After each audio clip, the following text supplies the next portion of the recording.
Karibu kwa mara nyingine tena mtazamaji wa The World News katika kipindi hiki cha ulimwengu wa siasa. Mimi ni Adam Hussein. Wanasiasa wa upinzani nchini Ujerumani wanataka nchi hiyo ijitoe katika NATO.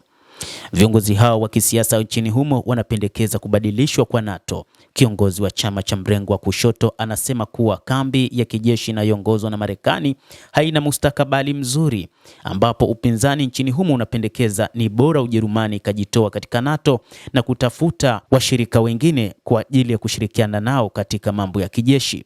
Kiongozi mwenza wa chama cha mrengo wa kushoto cha Ujerumani, Jan van Aken, ametoa wito kwa NATO kubadilishwa na muungano mpya wa kiusalama utakaohusisha Urusi na Marekani, akihoji kuwa kambi ya kijeshi inayoongozwa na Marekani haina mustakabali.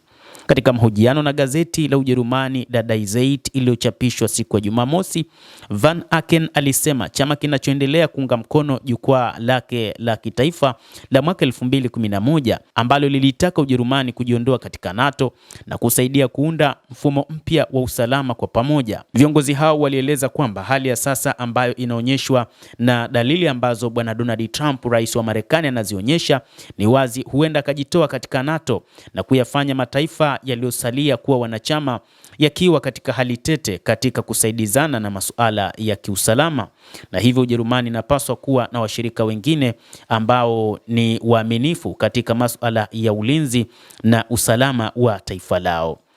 Wanachama wa NATO wengi wamekuwa na wasiwasi baada ya ujio wa Donald Trump, hasa aliposema kwamba nchi hizo lazima ziongeze bajeti yao kutoka 2% hadi 5%. Hatukuwahi kutaka kukomesha NATO bila uingizwaji, badala yake kuwekwa mfumo wa usalama wa ushirika, Van Aken alisema alipoulizwa iwapo Ujerumani na washirika wake wa Ulaya wangeweza kujitetea bila msaada wa Marekani. Alipendekeza mtindo mpya sawa na shirika la usalama la kiuchumi na maendeleo OECD unaozingatia ulinzi na amani na ulinzi wa pamoja.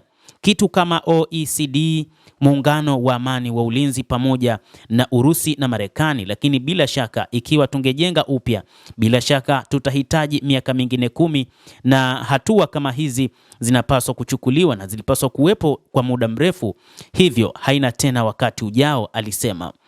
Hata hivyo, moja kati ya changamoto ambazo wanaeleza nchi za kimagharibi ni kwamba mataifa hayo yana hofu juu ya Urusi kufanya matishio, na ni kutokana na kile ambacho wamesema Urusi inatishia kujibu iwapo Ukraine itatumia makombora ya Taurus kutoka nchini Ujerumani.